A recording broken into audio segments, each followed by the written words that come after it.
Welcome back to Big Mouth and fancy seeing you here.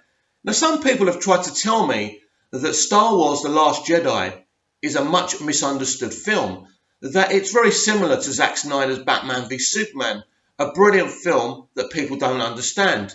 I take that as an insult as a fan of Zack Snyder, as a fan of Batman v Superman, because I don't believe that Star Wars The Last Jedi is a misunderstood film.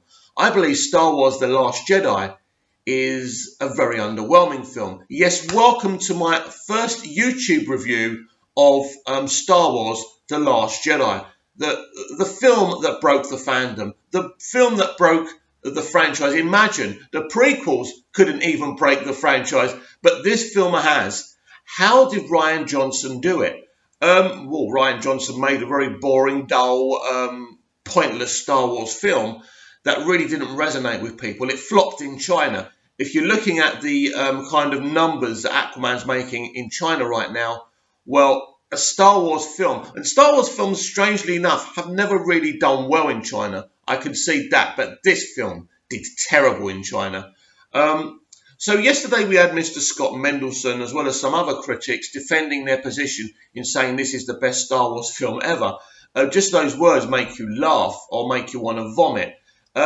People have the right to say and think whatever they want, but then when there's an agenda, and Mendelsohn has an agenda, he is far left. He is far left in his politics. For him, films are about politics, not about entertainment. So any opinion he has about films, because of that very reason and because of his ideology, you must ignore him. You must never read a review by Scott Mendelson. He was talking about the Arrowverse being so amazing because most of the shows have got female leads, female superheroes.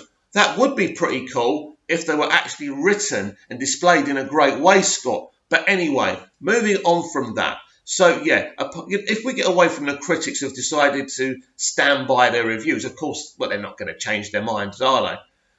So I think this is Star Wars The Last Jedi is a film without a hook.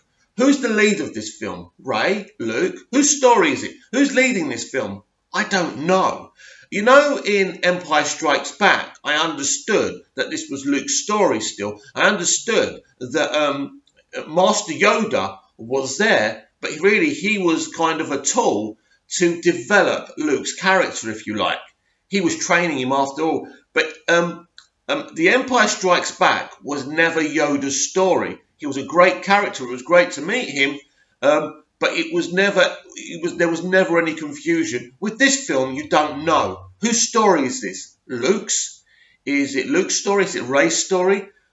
And I've come to a decision about this. I don't think this is Rey's film. I don't think this is Rey's story. This is actually Luke's story. Amazingly enough, that's what it is. We see a broken down Luke Skywalker, stuck in the middle of nowhere, who doesn't want to know about anything or anyone, who doesn't want to go out there and protect the galaxy, the Republic. He's not interested in that anymore. He's a bitter old man, and he's not our Luke Skywalker. Now, I want to be balanced and well balanced about this. It's kind of logical that Luke Skywalker, as an old man, may be bitter and twisted. Within the story, he's lost his nephew to the dark side. He feels responsible for that, and he can't go back in the outside world. He can't be who he was. Now, that's logical and everything, but for a Star Wars film, it's no good, because you've gone down a direction that's very problematic, because for years, every Star Wars fan has fantasized about Luke Skywalker being the ultimate general, the ultimate leader, clutching onto his green lightsaber and still protecting the galaxy. And instead, we got a Luke Skywalker drinking milk from an alien nipple, or whatever that was. We got a Luke Skywalker who dissed the lightsaber and threw it off a cliff.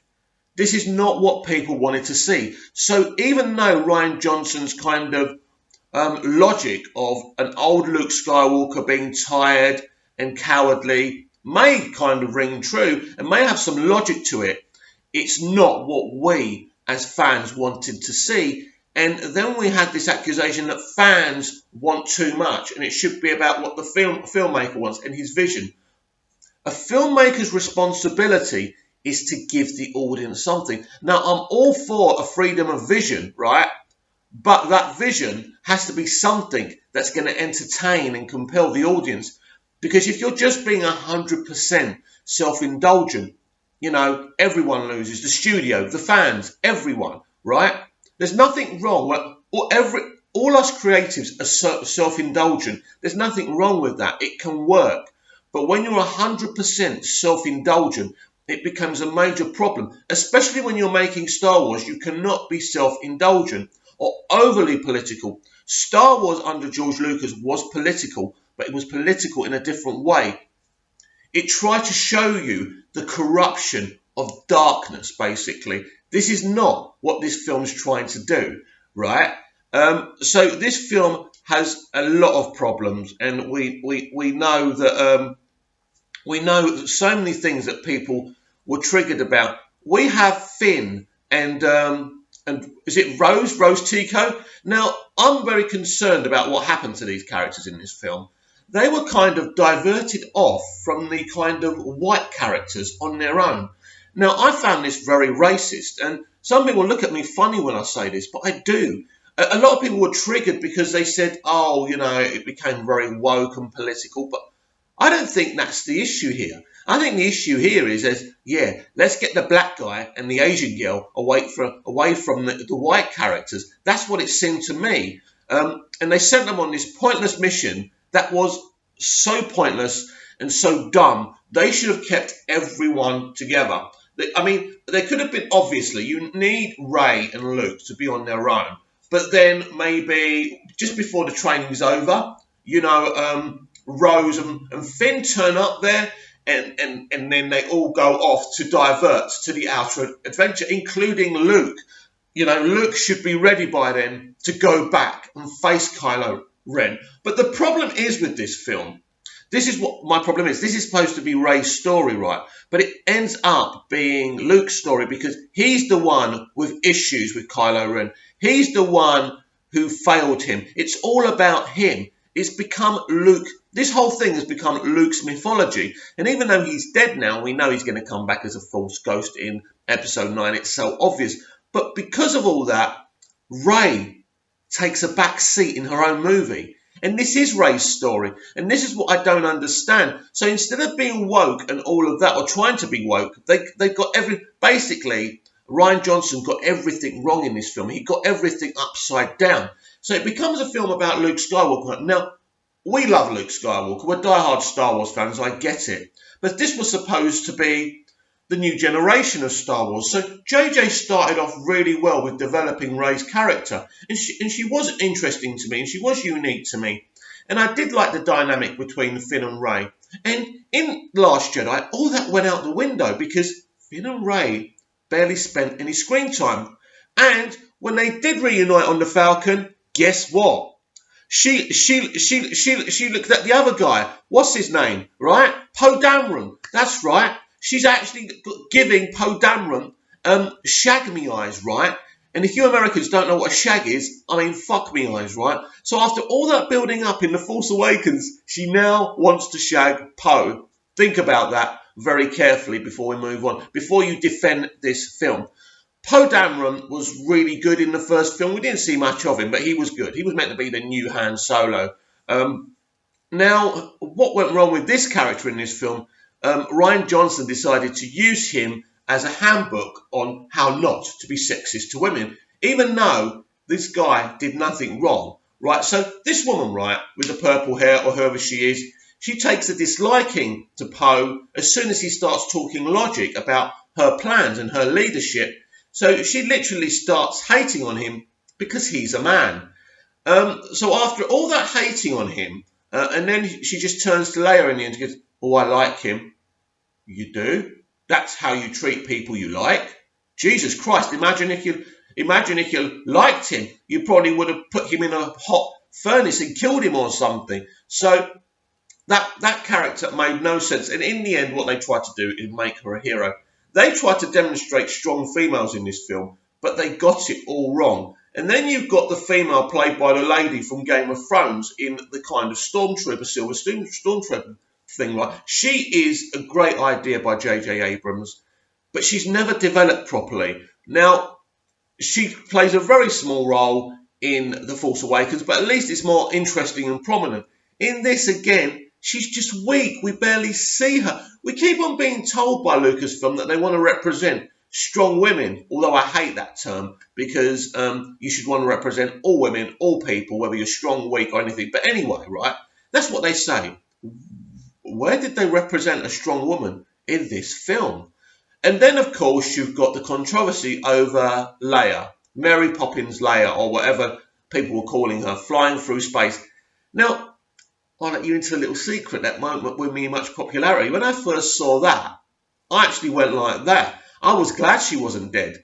But the reality is, that was just me as a fan not wanting to lose an iconic character. Ultimately, that was a great moment to kill her off. I don't understand what leverage they've got in keeping her going to the third movie. What's going to happen? She dies off screen, or they're going to CGI her, or the third choice is that maybe they've got footage of her they haven't used. That's probably more like it.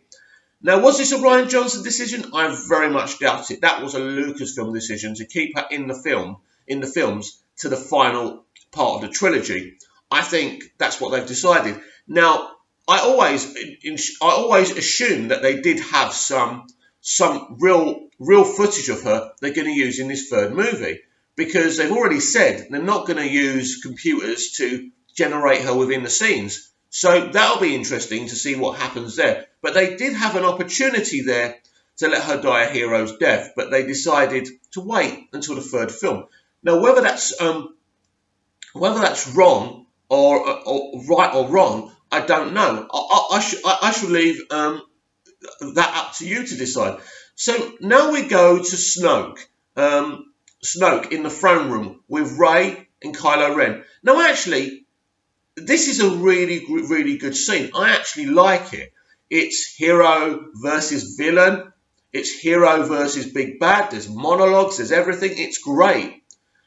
The thing that really triggered me at first is when Kylo Ren kills Snoke. Now, I know you can kind of criticise the mechanics of how he did that, but I'd rather talk about something else. Now, in any other film, this would have been an awesome twist to kill off a major villain or the villain of the whole piece.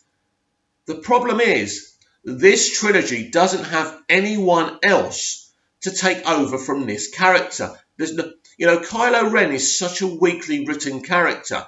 It isn't about the acting, it's about the writing. There's just nothing there. He's just an empty shell. I'm not captivated by his story because I don't really know his story. I haven't seen his story. I haven't felt his pain. Now, you can do a story structured like this where you don't see everything he's gone through, but it's got to be within the writing. You've got to see it in your head. And as a consumer, as a viewer, I just don't see Kylo struggle in my head. So killing off Snoke is both awesome and stupid. It's awesome because you don't see it coming, but it's stupid because they have nothing underneath it to replace him. They don't have another big bad. They don't reveal anything in this film to give you any hope. So by the time this film finishes and they're all cozied up on the Falcon, you think, oh my God, this is it. This is what Star Wars is now. That was my very emotion when I finished watching this film. I wasn't angry. I was sad. I was disappointed. I was underwhelmed in this film. This film really triggered so many people, but for me, it upset me in a sad way, in a way that you've got this amazing property where you can literally do anything. You didn't even have to do a Skywalker story from The Force Awakens. You could have done something new. You could have been on a new world. There could have been name drops about the Empire and the Skywalkers and all of that. But this could have been a brand new story. But Hollywood don't have imagination anymore. They don't know how to reinvent, fantastic universes like Star Wars. The major mistake they made from The Force Awakens is they wouldn't allow George Lucas's input. Guess what? They're allowing it now because he's actually alongside J.J. Abrams now advising him. That's how scared they are. There's even rumours of George Lucas writing and directing an Obi-Wan standalone movie. Watch this space for more information on that. We will know. Star Wars The Last Jedi is, for me, a 6 out of 10 movie, and I'm being generous. The acting's okay, the music is beautiful by John Williams. Rian Johnson directs a beautiful looking Star Wars film that looks exactly how a Star Wars film should look. But then, with the equipment and tech they've got these days, that's the least you can expect. But in terms of writing a film that has any stakes or interests the audience, Star Wars The Last Jedi falls flat on its face.